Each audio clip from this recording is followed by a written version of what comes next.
What's up everyone, Dr. Jordan here, in the gym as always. Today I'm going to take you through how to properly execute a kettlebell swing. It's one of my favorite exercises to build glute, hamstring, and posterior chain strength. I love doing this movement to help keep you from a life of lower back pain. It's one of my last progressions for people to get to a movement that you can load your lower back and glutes and hamstrings and not have lower back pain throughout your whole life. So let's get into it. So today I'm going to take you through how to properly execute this movement with 3 key elements starting from the ground up. The first thing that I want to start with is our foundation, which is going to be our feet.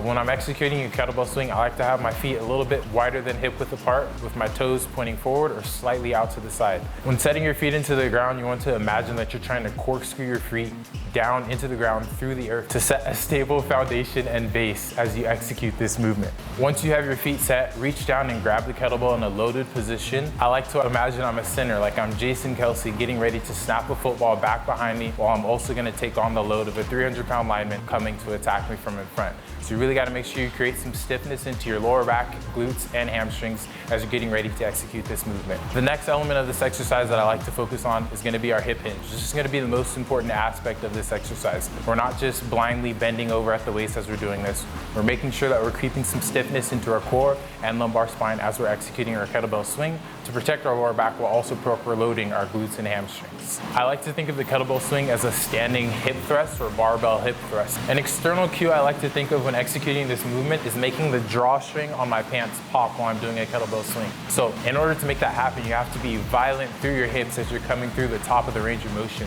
to make that drawstring pop forward and execute this movement properly. This will give you the most load in your glutes and hamstrings and get the most out of this exercise. The last element that I like to focus on when doing a kettlebell swing is making sure that you're following the kettlebell with your eyes. This is going to help to protect your lower back. So as you're swinging, you don't want to keep your head up while your body is going down or the weight is going behind you. Using your eyes to follow the kettlebell is going to help to protect your lower back and mid back and create that stiffness and power that we want when executing this movement.